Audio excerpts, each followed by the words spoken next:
这个呢叫做奥鲁古雅史鹿的部落啦。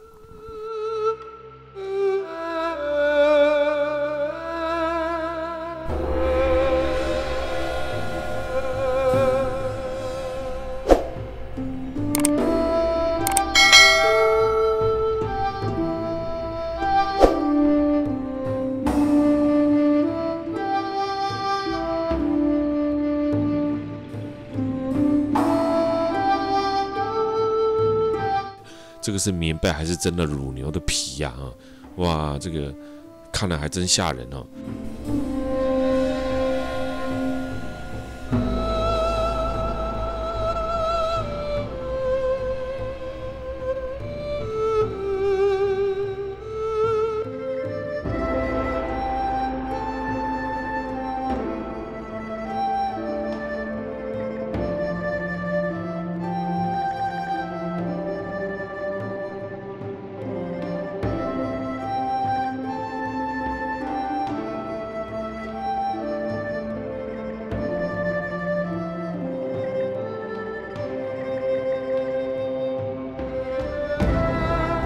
进来这个地方已经是内蒙了哦，无讲啊，咱一定对东北来到内蒙过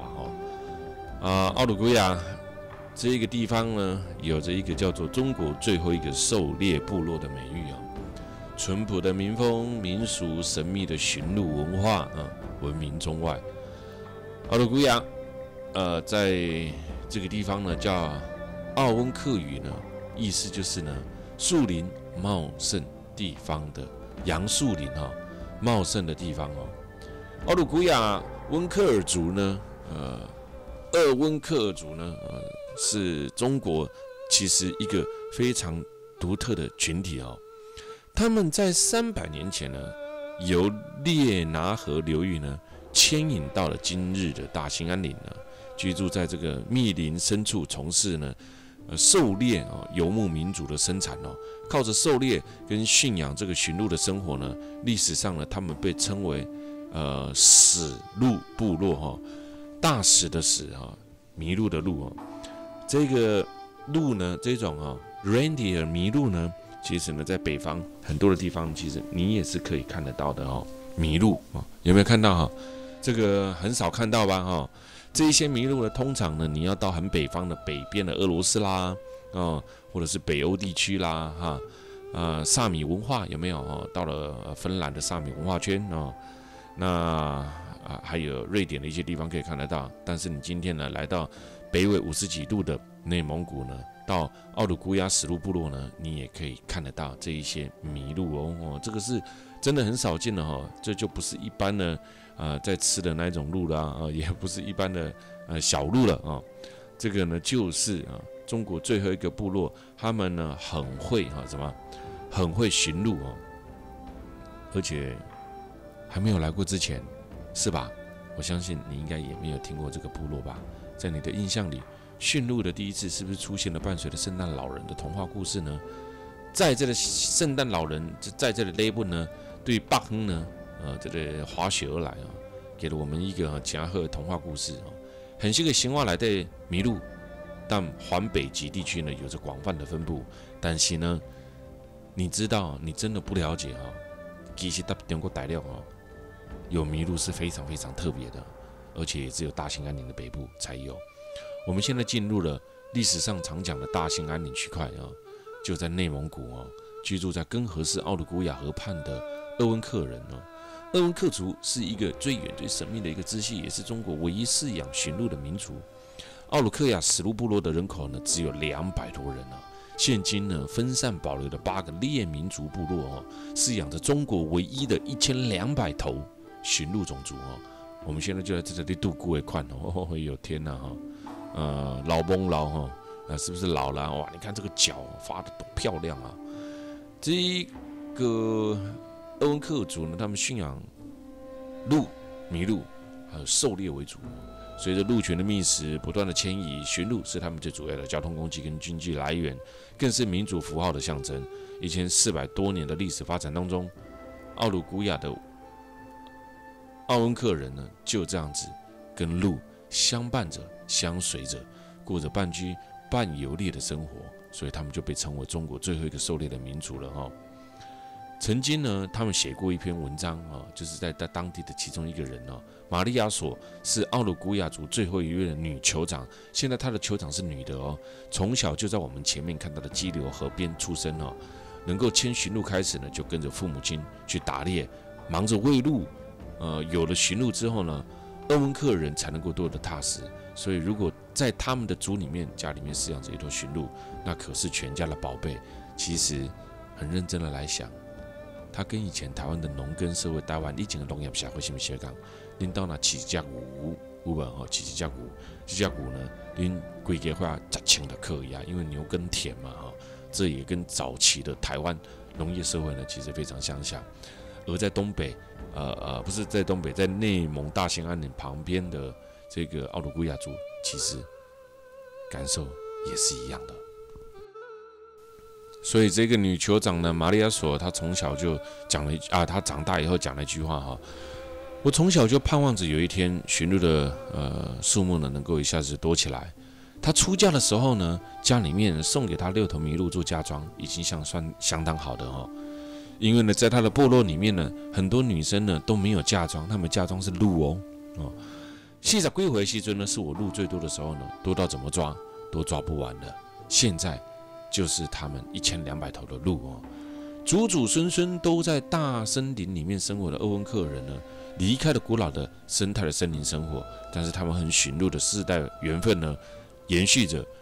古老的奥鲁古亚史卢部落到现在为止仍然守护着鹿，守护着这个传承千年的史鹿文化哦。随着生活的变迁，狩猎已经逐渐的慢慢的被淘汰了，所以才会讲说中国最后一个狩猎部落哦。奥鲁古亚鄂温克人的生活也翻天覆地的变化。03年，当地的政府为了改善他们的生产生活条件，更是将他们请到山下从事驯鹿跟旅游业，好像都是这个样子的哈。所有的原住民总是走到最后，就被人家请到了山下去。在台湾好像也是一样，每一个人都吵着呢，我是台湾人。什么叫做外来政权？其实，在台湾，真正的人，真正的台湾人，真正的原始，就是这些原住民们，对吧？他们才是道道地地原本就生活在这一块土地的人了。但是，什么叫做外来的人？其实你跟我都是一样的哦。那只是到后来，好像原住民的生活都是如此的哈。但是当然，在先进的国家越先进的国家呢，他们对原住民的保护呢就越来越强烈。但是纵观呢60年前呢，远从最民主的美国到欧洲的萨米文化、印第安人等等呢，包括了到南美、到了秘鲁等等，有发现吗？原住民部落永远都是被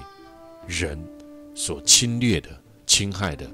永远到后来属于他们自己的国家，永远都是他们被赶了出去，被外来的人占据了他们自己的国家、自己的土地，对吧？刚刚那个地方西邻乌齐雅河，中国最后一支狩猎民族，非常特别。希望你们有机会也能够来看一看这个在中国内蒙、东北、俄罗斯交界之处，距离我们课本上写的大兴安岭，哇！这里还有鸟鹿哦，好可爱哦。他的小孩，小鹿。来，我们今天呢住到这个绿色山庄来哦，来原始的小木屋哦。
根河湿地是亚洲第一湿地啊。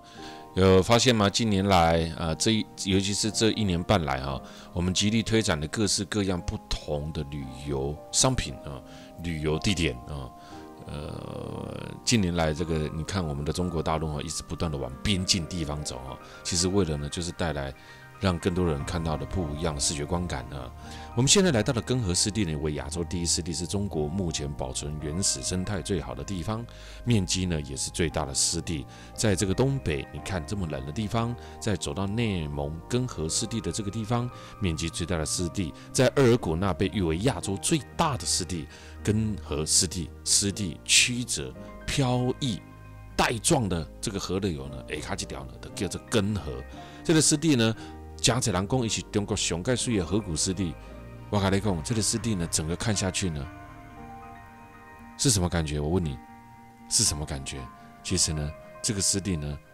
就是一种很纯净、很纯净的感觉。它位于内蒙古自治区的东北部，大兴安岭北段的西坡。它在蒙古语当中的谐音呢，叫做葛根高勒，它也就是清澈透明的河。在根河湿地给你的感觉是什么？给你的感觉就是最原始、最完整、最天然、最纯净的生态园区。湿地的物种丰富，它这里的气候良好，它这里呢占全球丹顶鹤总数的4%。这里呢世界濒临的物种的雁鸭重要栖息地之一。这里的野生鸟类非常的多，这也就是根河湿地。很棒的，真的，全球鸟类东亚、澳大利亚迁移路线的瓶颈。每年都在这里迁移跟停留，所以这里呢是鸟类非常，你看到湿地都可以了解到，这里是非常重要的鸟类栖息地。每年在这边迁移停留的大小天鹅数量就占了全世界的17%跟19%